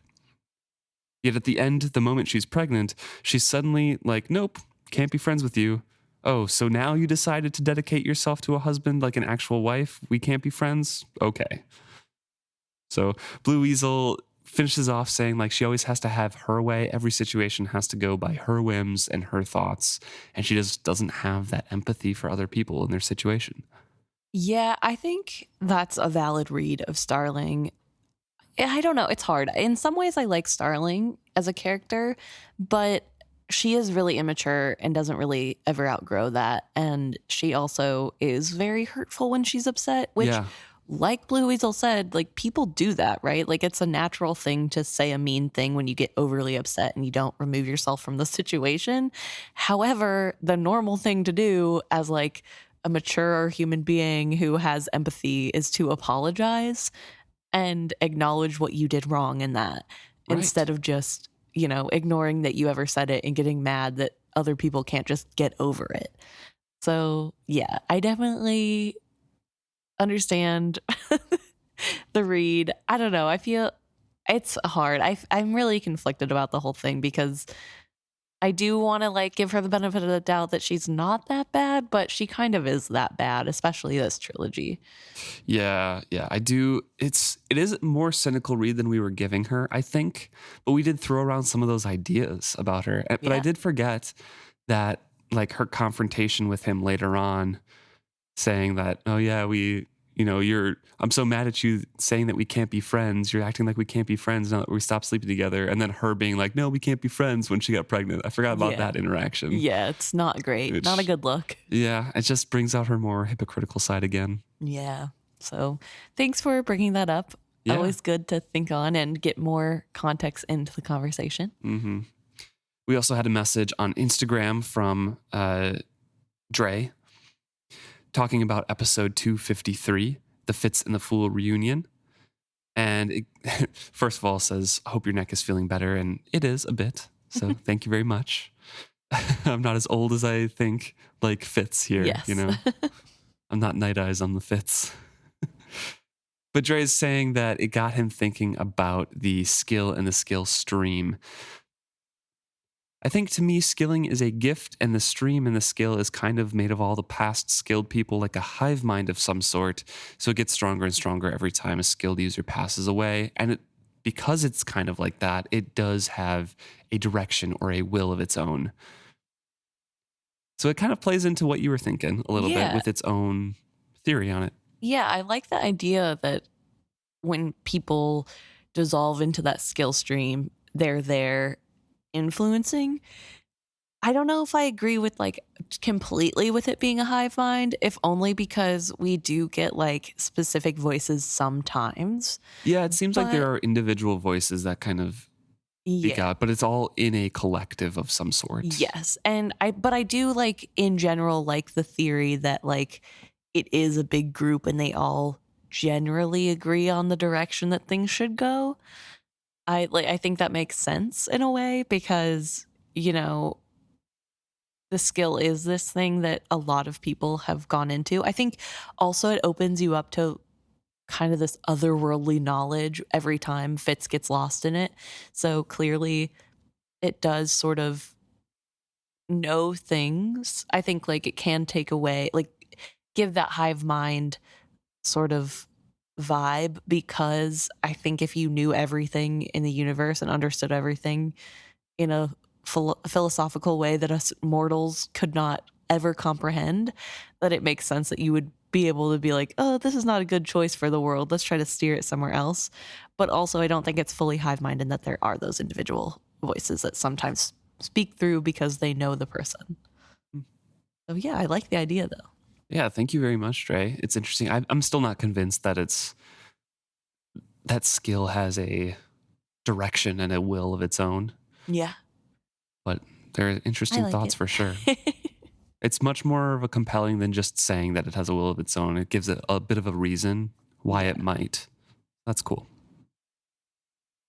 We also got some comments on Facebook on episode 253. We got a really fun comment on the 253 episode from Shelly talking about how the Lil Nas X Montero song call me by your name or whatever. Yeah, it reminds them of this chapter, which I thought was really fun and funny. I love when people tell me like music that makes them think of the books or like a specific chapter. It's really fun. So thank you. And then Ellen also commented about two things. The first being that when Fitz says that trying to skill out is not a cure for loneliness, it feels rather like social media, actually. Checking Facebook when I feel lonely usually only makes me feel more lonely. And similar in the way that there I see people's thoughts and glimpses of their lives, but I'm not actually part of any of it, which is a great comparison. That is a great comparison. I love that. And I think that is very true that, you know, like sometimes social media is great and fun, but sometimes when you're not having a good day and you go on social media, it does not help. It's his longing for that face-to-face or just like a FaceTime or something. Yeah, a video call, but all he can do is scroll through social media and see other people chatting, see that they're online, but he can't connect. Robin Hobb was so ahead of her time. Yeah. So thank you for that. And then Ellen also mentions that on our discussion about Beloved and how Beloved seems, from readers' points of view, first off, like this perfect character, because we just like are like, yeah, Beloved is so cool and mysterious from Fitz's point of view, and they always seem to know what's right. But the deeper you dive in, the more of like, oh no, this is an actual person with insecurities and flaws and all things like that. Ellen really liked the my theory about Beloved's insecurity and, you know, falling back into that fool persona. Yeah. So that's really fun. So thank you, Ellen and Shelly. Mm-hmm. And then we also got a comment on episode 254 from Lou. And that is about how they believe the tent fabric from the Rain Wilds was called the butterfly cloak.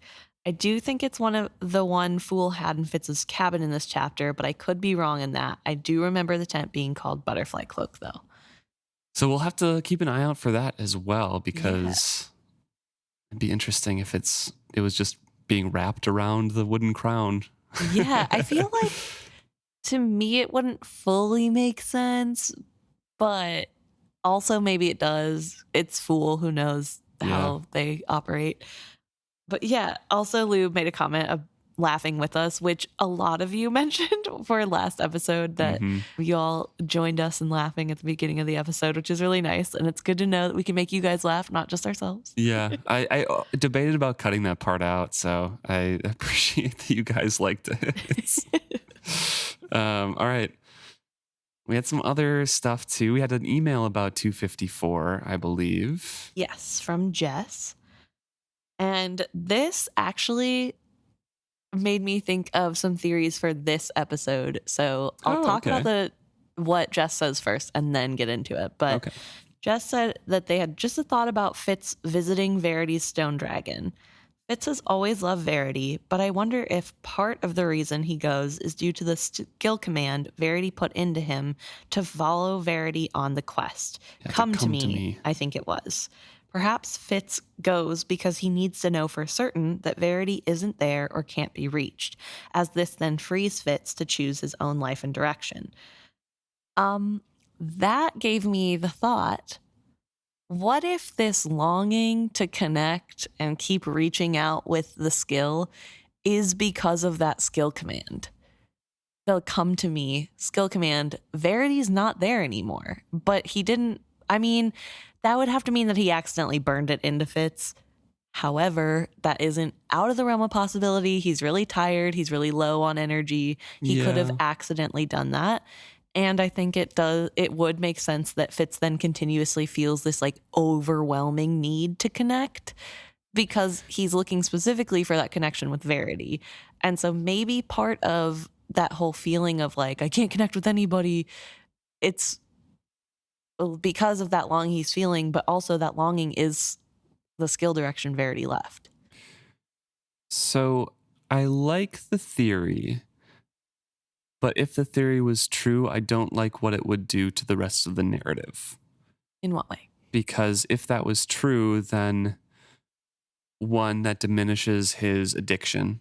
Okay. And what Fitz is feeling about that. And then that would make sense for his reactions to the Fool this chapter. And some other things like that, like his, I can't be tempted by it, you know, because that's not just a come to me kind of thing. Right. And two, I don't think he ever feels that need to come to Verity once he finally reaches Verity. Like, I think it's kind of gone after that. Okay. Because he can leave Verity from then on, you know, like he wanders away, he goes to a different location, Verity leaves, and he's not like directly like, I have to go find him again. That's fair. You know, I don't think it's still active once he reaches Verity the first time. It's very interesting on both of them. I do kind of like Jess's email about it because Fitz knows that he's still around in some capacity that couldn't be reached, but I don't know if it's a part of that skilling specifically. Well, I like the theory a lot. I think it's fun. And it is really fun. It's cool. It's a good thought. Also, Jess says, I'm loving the reunion of Fitz, Nighteyes, and Fool. The belonging and wholeness they feel being all together again nicely foreshadows the entire Rote series end, which on my first read, I wasn't sure how I felt about, but I feel more at peace with it after reading these chapters. And then also they always assumed the Rooster Crown was made of wizard wood. Yeah, and that's an interesting thing that they weren't sure about the ending of the series before, but like rereading it and saying like, this is like how they were meant to be makes it a little bit more easy to swallow. That's fair. I like it a lot. I like that it's sort of going with it's not happening to you anymore. You're making peace with it. Mm-hmm. Yeah. So that's fun. So thank you, Jess, for writing in. But on the topic of sort of the trio and Fitz and Fool specifically, we had someone write in. This is from Joseph, who was talking about how they never saw Fitz and Beloved as sort of a romantic thing. Yeah.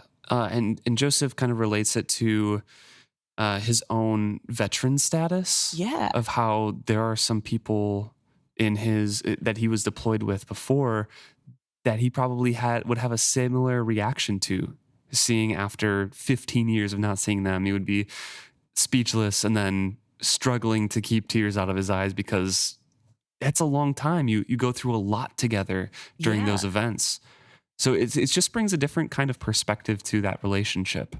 It's very interesting. Absolutely. And I think definitely, especially with that sort of background of serving with somebody and having sort of the, as Joseph says, trauma bond, it sort of does break down some of the normal barriers of like social norms, I guess. Yeah. And it's like hard to say that because like it is normal to like hug your friends and love them. But I feel like especially with men, you don't really like get to express that very often and have it not be called a relationship. You know what I mean? Like, I guess I don't experience that. I don't know that for a fact, but it does feel a lot like men especially don't always have the opportunity to get to be emotional and have it be normal. And so like, I like this idea. I do like the idea of like, maybe it's just two friends that haven't seen each other in a really long time too. I think that's a fun way to look at it as well. Yeah.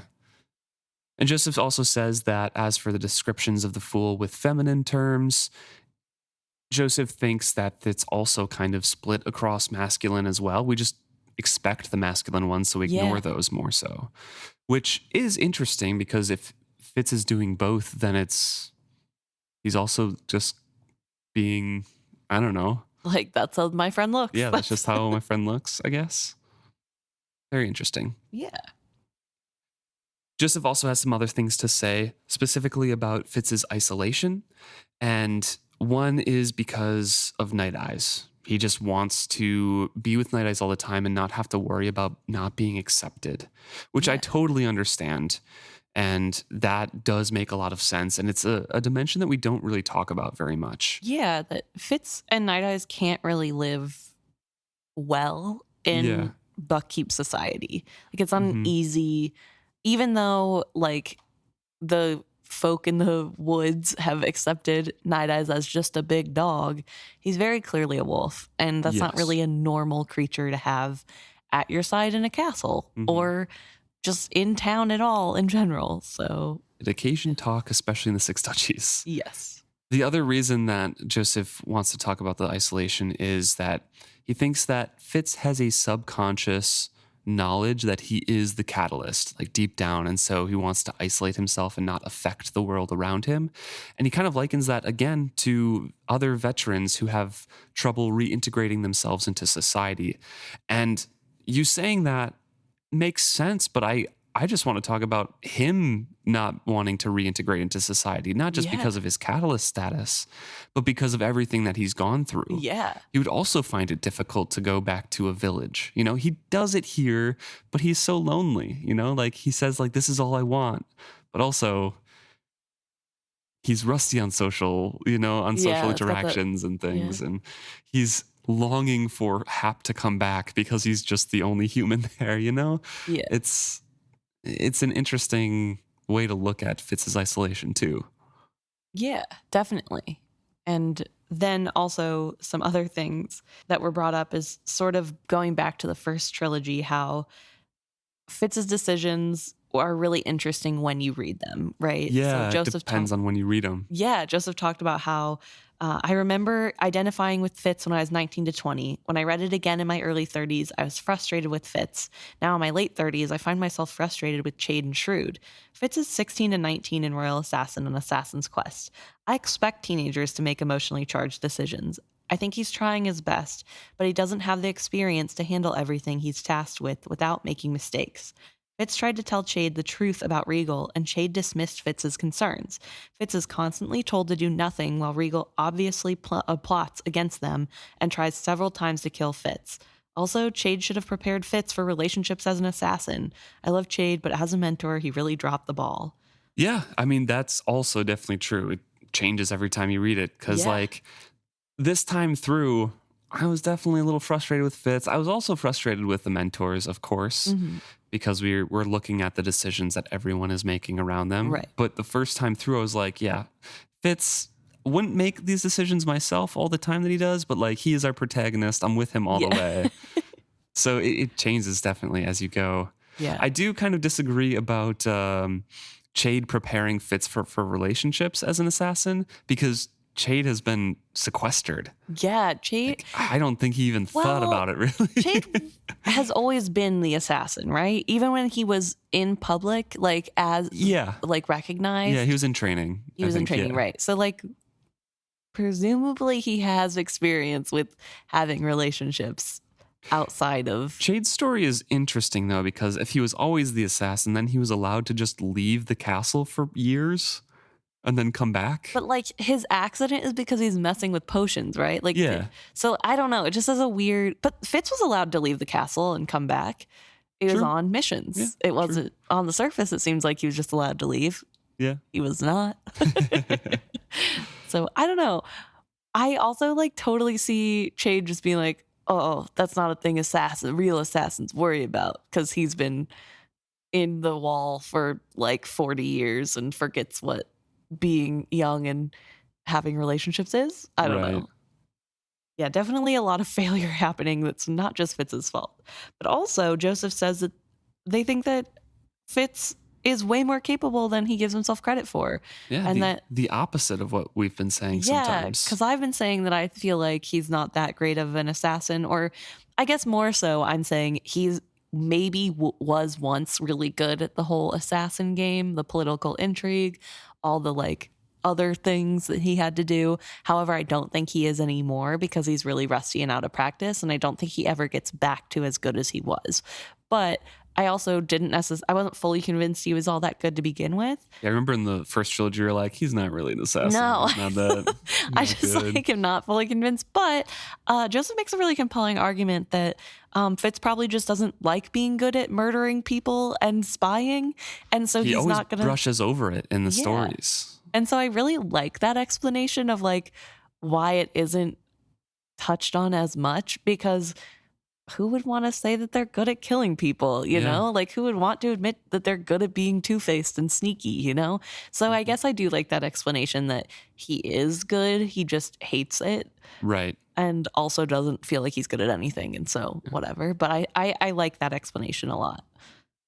The last part of Joseph's email here is about Assassin's Apprentice, where Shrewd tells Regal something like, "Your mother's ambition has always outweighed her abilities. I always thought Shrewd's mistake wasn't in underestimating Regal or Desire's abilities. I thought he underestimated their ambition and how ruthless they could or would be. Regal's plan was bad. If he beat Fitz, the Six Duchies as a whole would have fallen. Also, Regal definitely had his own shade. Someone who started training Rosemary, etc. And he thinks that it probably was Galen and then ended up being Will afterwards." Yeah, which is really, and it could have been anybody else, but then They wouldn't why have been weren't mentioned. Yeah.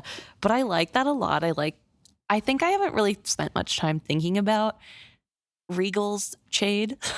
Yeah, someone was Cobb's handler. Someone orchestrated a covert assassination of chivalry. Someone had to do all of this, right? And somebody had to teach Rosemary, and it definitely was not Regal. Like, yeah, Right. Regal was there and gave her treats for telling But him he things. wouldn't have taken, He would the not have training even part. noticed her. Yeah. Let's be real. He would not have thought about that. So I like that there definitely was somebody that he had pulling the strings that helped him be more successful than he could have been. But also the Shrewd thing is interesting. What do you think about that? Like, it's not that it's that Shrewd was correct. It's like, yeah, your ambition outweighed your abilities, or your mom's ambition outweighed her abilities, but he underestimated that ambition.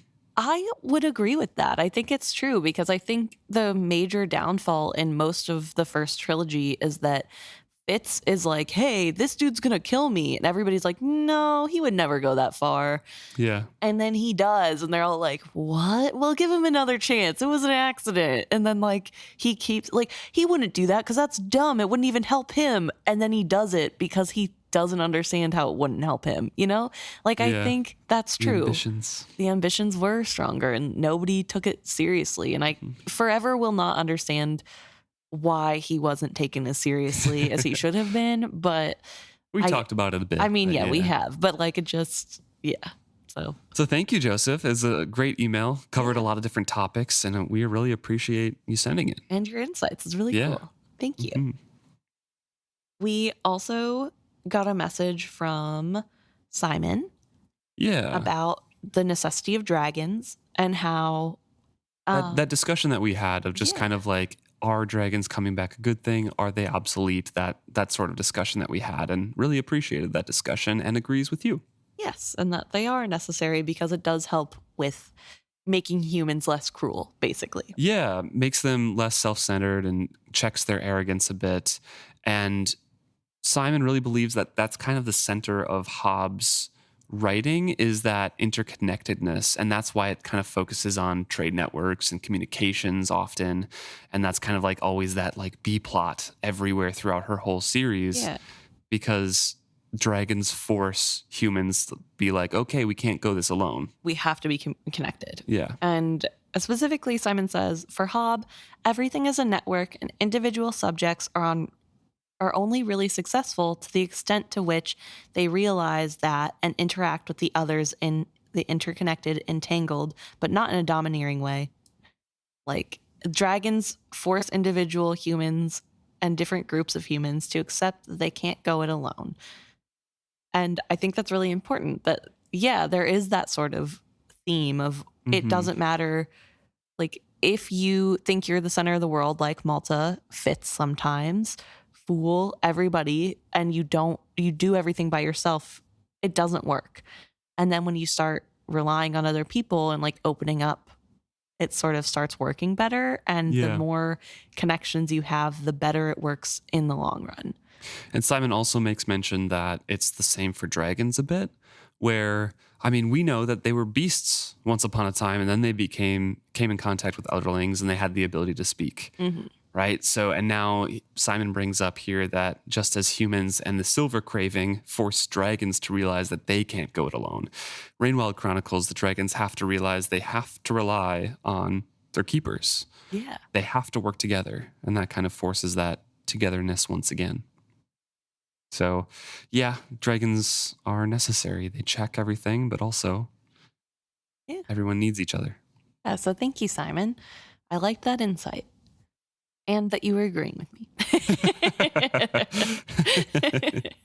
And then finally, we got 2 emails from Dagenhart. Yeah. And yeah, I think we'll start first with, we are so sorry that you almost fell off your bike. Right, yeah. Appreciate that you liked the beginning of the podcast. Yes, so laughing. Everybody be safe out there, please.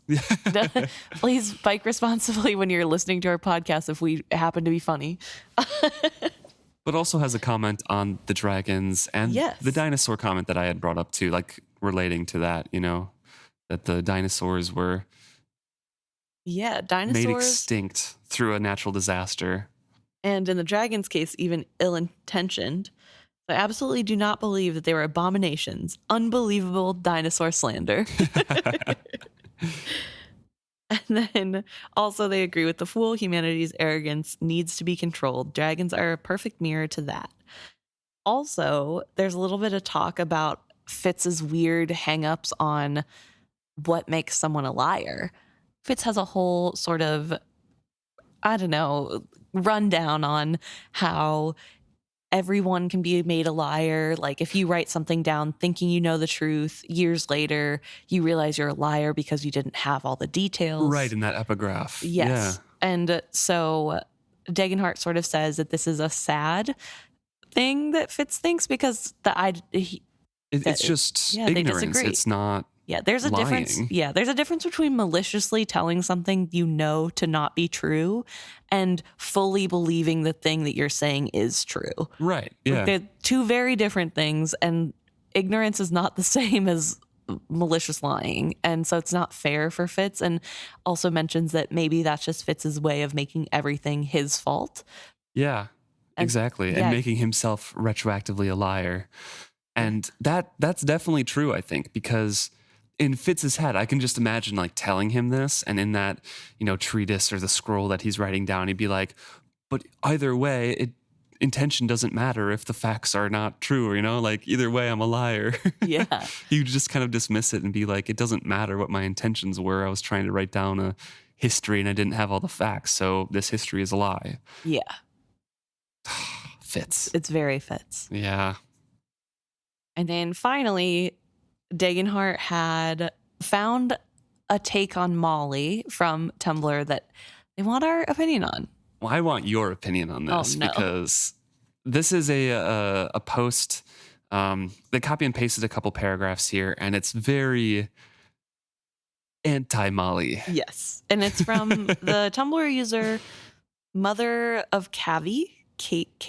I don't know. Sorry if you're listening.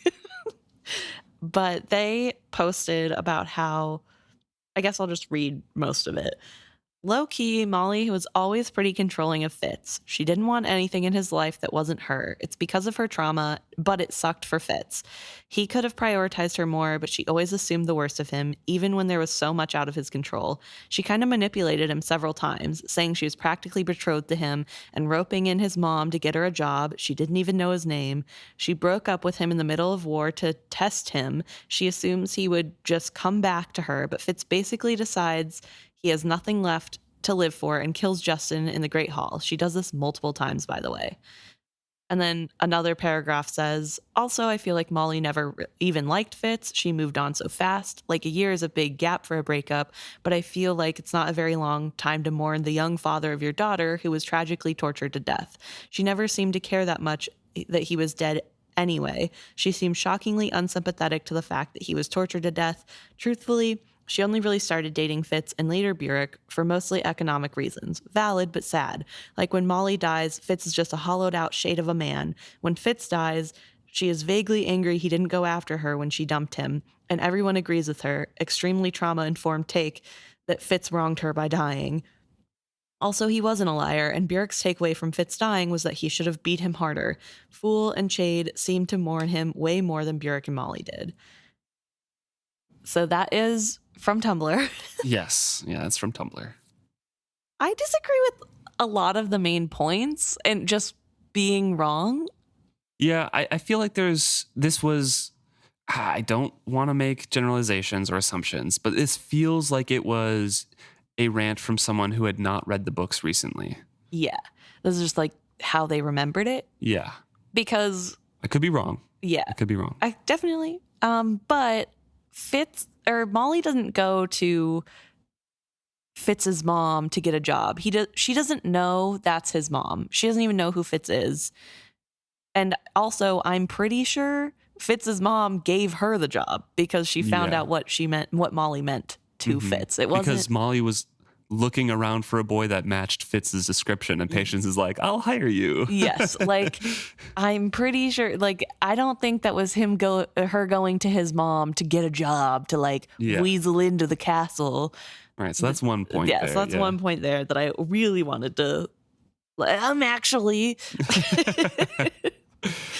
Also, let's address like the first paragraph. Yeah, here. first paragraph Paragraph by paragraph. Molly was pretty controlling of Fitz. I think She didn't want anything in his life that wasn't her. I disagree with that. I think she is totally okay with him having a life outside of her. She wasn't okay with him hiding that. Yes. Her problem was that he lied all the time. Mm-hmm. And that is a valid criticism of somebody that you're dating. It is. I think. Especially that erodes trust. Yes. However, the way she handles it, not super mature. Right. She's a teenager. So yeah, have I done bad things to my high school boyfriends as a test of trust? Probably. Would I do them as a grown adult? No, absolutely not. Because I understand now that communication is the key. You don't test people. You just ask them and believe what they say. It's the same thing with Fitz's side, right? Yeah. Should he have lied to Molly about being a prince? No. Do I understand it because he was a kid who was scared of no, this girl that I like is going to say that I'm blah, blah, blah, never be with me again because I'm the bastard, Yeah. I understand why he did it. It doesn't mean it wasn't dumb, but I understand why he did it. Yeah, it's same thing with Molly. I think they both made mistakes. I'm not trying to say Molly's a saint and she deserved better. I'm saying they're both children who made mistakes, but to pretend as though Fitz is this little innocent, did nothing wrong and was abused by Molly, I think is a little bit of a stretch because I think they both made toxic choices as teenagers do when they're trying to figure out love with no sort of role models to guide them in a better way. Right. Yeah. And so I think yes, there are problems with their relationship. I don't think it's because Molly was this heinous abuser that was trying to get under I don't know, she shouldn't have tested him. No, she shouldn't have tested him. She's 17 and the guy she likes has been lying nonstop to her face.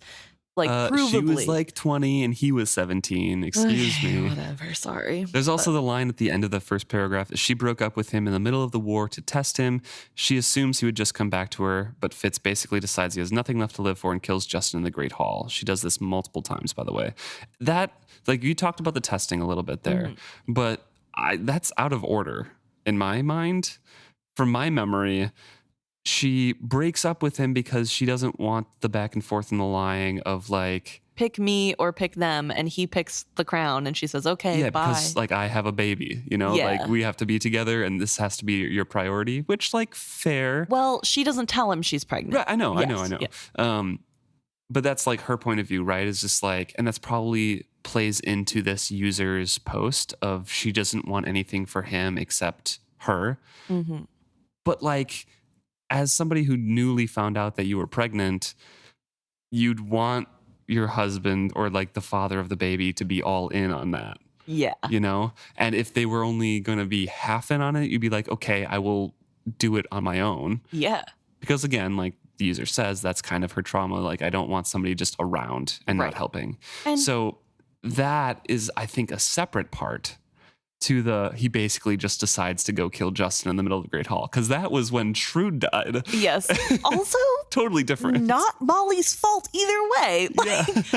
Fitz's reaction to Molly breaking up with him is not Molly's responsibility or fault. Yeah. So I could see like a little bit of, the reasoning of like the test, and, it is part of her trauma. And there's like truth in there in this first paragraph here. I just think that it's combined in a way that really paints her in a light that isn't what happened in the books. Yeah. Well, also, I don't love the whole like, it's just as a test and like he should have followed her, whatever. And like, yeah, she did want him to follow her for sure.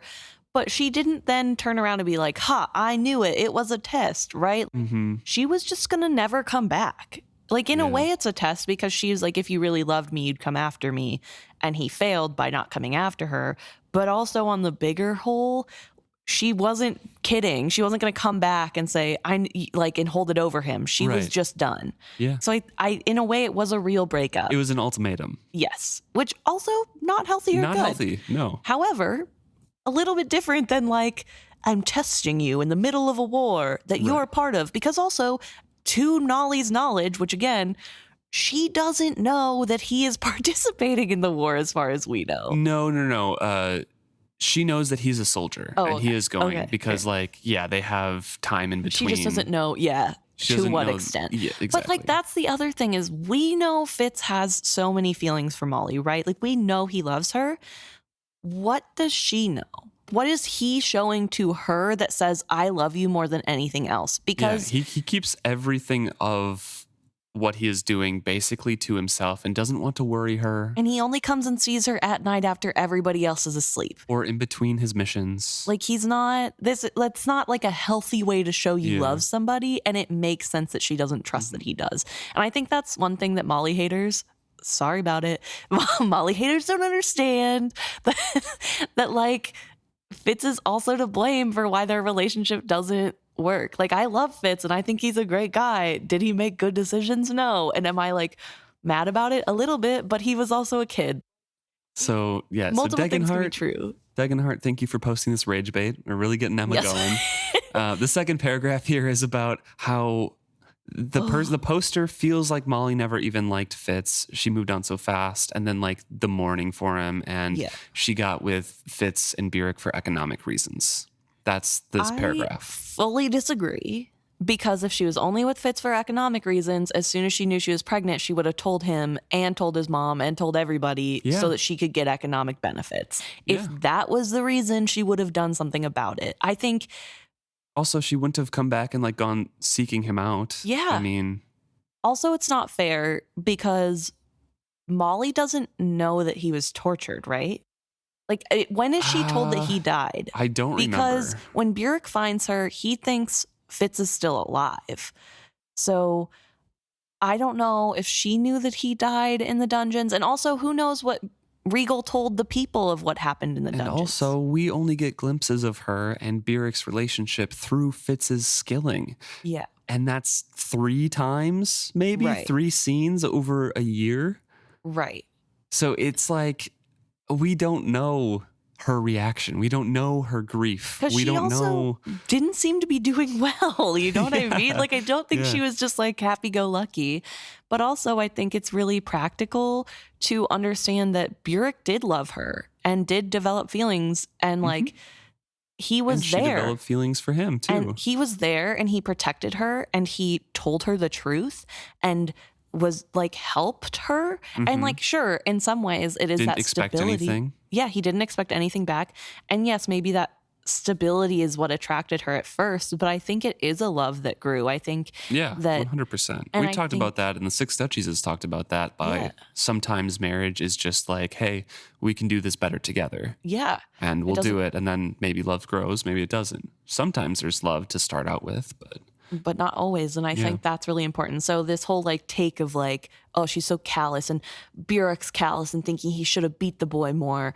I think that's a thing that he's blaming himself. Like I don't think that was like a Fitz is bad and he died and he deserved it. I think that is like he's blaming himself. I didn't do it right. I should have made it more serious. I should have Mhm. I should never have let this happen to him sort of deal. I don't read that as like he's bad and like whatever. I think they both were grieving in their own ways, and we don't really get to see any of that because Fitz refuses to visit them at all ever. Yeah, and the line at the end saying Fool and Shade seem to mourn Fitz way more than Beric and Molly did. We didn't see either of their mourning. We saw their reactions to seeing him alive again, and then we see Molly and Beric's reactions later in this series. Yes. So we just got to see Shade and Fool's reactions earlier. Also, I don't think it's fair to compare Fitz's mourning after being married for 30 years to the death of somebody you've been married to for 30 years to somebody you dated for a year and had a baby with. Again, young love and all, but like whenever the poster was like, yeah, Fitz is mourning Molly a lot more than she seemed to mourn him. Yeah, they were married for 30 years. Yeah, like there's a little bit of a difference in those two scenarios. So like maybe that's part of it. I don't know. Because like also Fitz, like him mourning Molly, like what would that have looked like if the tables had turned, you know? Like we don't know. And it's not good. So like that is also something that we'll talk about in that final trilogy. But Molly can't mourn, as a hollowed shell of a woman because she has a baby to take care of. Yeah. It is a almost civil war and there are raids on the coasts and it is dangerous. She needs to take care of her baby there. And I'm sure Beric is like, people might be hunting you. We got to be careful. Also, your kid is a bastard kid of a bastard kid. Like, they're in danger, bro. Like, and Fitz, as we'll talk about in the last trilogy, is a bad father for mourning Molly as he did. Yeah. Because he ignores B. Who is a baby infant toddler. Yeah. Like, so, yeah, good rage bait. Degenhart. Yes, I am enraged. You got me. You got me. No, it's like there are some things in here that are definitely like you can have reactions to. And again, everybody reads these books differently and has different reactions to these things because of our different experiences. So this poster might have a physical reaction because of something in their life. Right. And that's definitely okay. It's just from our point of view, it's not a correct read of Molly. No. And you're much more of a Molly stan than I am, but even I am like, that's way too far. A mean way to read her. Yeah. Like that's like too much. It's like malicious. Yes, that's like really taking the worst out of every interaction. But whatever, teach their own. And I will say we're like 6 books from that. Yeah, to this Tumblr user, I will say what I always say to Luke when he says something I don't like, which is, it is a free country. You're allowed to be wrong. So